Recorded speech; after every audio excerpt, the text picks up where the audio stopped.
上！慢点！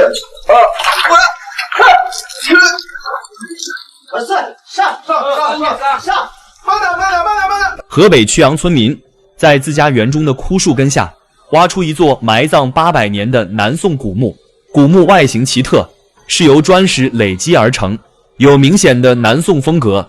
古墓坐北朝南，墓室由圆顶封制，八角形仿木的磚石結構，在墓室内部手工繪制的彩繪圖案，一看就是富貴人家之手。而古墓被發現後，考古專家立馬封鎖現場，不得外人進入。難道說墓中安葬的是哪位高官厚祿嗎？要知道，河北曲陽可是一座歷史悠久的古城，這裡不僅有是戰國名將藺相如的家鄉，也是與鬼谷子齊名師奴的賈島。難道說古墓安葬的是以上一位嗎？很快就有小道消息傳出，古墓埋葬的是一位身居高位的地方官員。對於古墓而言，大家總是患有無數想象，而這樣的奇觀也深得大家好奇。就是這樣，在大樹根下挖出古墓的消息，很快就讓村民的院落變成了各大網紅打卡地，不经意成千上百的媒体蜂擁而至，把小院圍得水泄不通。而最讓所有人期待的是，古墓中的陪葬品。在所有盜寶中節目中，總是幻想能夠擁有一件絕世珍寶，一夜暴富。就像在南海1號當中，無意間挖出了一條大金鏈子，價值不菲。那麼這座南宋古墓將給世人帶來什麼價值不菲的珍寶呢？但這一次面對官員大墓，連專家都出乎預料，甚至雙眼都快亮瞎了。那到底是怎麼回事呢？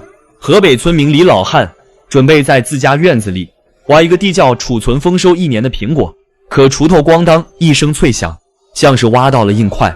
李老漢上前一看，自家院中的泥土裡出現了很多石塊，而且石塊上面明顯有土砌的條紋。隨着李老漢的清理，一座圓頂石磚的古墓顯露出來。消息很快就被周邊的村民宣傳出去，這也引起了大家的圍觀。而考古專家也隨之而來查看了現場。專家看後立馬通知群眾退回到安全地帶。專家將警戒線拉伸至方圓500米，可以說村民哪裡見過這樣的陣仗，就像挖到了稀世珍寶。而隨着考古人員的介入，古墓的真容很快就展現出來。圓頂方磚累積而成，門樓上鑲嵌有銘文的磚石。據專家推定，這座古墓距今以後800多年，一定是一位達官貴人，或又是王侯將相之人。當第一層磚石被專家揭開後，工作人員借助光線朝裡打探時，墓內的岩壁下雕刻着栩栩如生的筆畫。想到這裡，專家也興奮起來。畢竟古墓藏在枯樹下，陪葬品一定保存完好。那枯樹下的古墓到底隱藏着那些珍寶呢？3、2、1，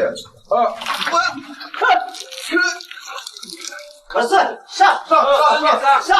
慢點！河北曲陽村民在自家園中的枯樹根下挖出一座埋葬100年的南宋古墓，古墓外形奇特，是由磚石累積而成，有明顯的南宋風格。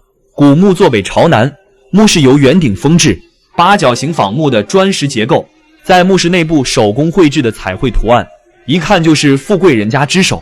而古墓被發現後，考古專家立馬封鎖現場，不得外人進入。難道說墓中安葬的是哪位高官厚祿嗎？經過專家的開挖，一層層像堡壘似的石磚被剝離，墓中牆壁上用彩繪描制的圖案五顏六色，第一眼看上去就像一座古代木質樓閣，十分精美豪華，猶如打開了一座地下宮殿。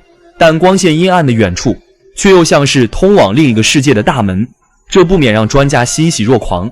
在所有專家的認知中，這樣規模宏大的古墓，一定是當時屈手可指的大人物，而且在沒有被盜墓賊偷盜的情況下，裡面的陪葬品也是十分驚人。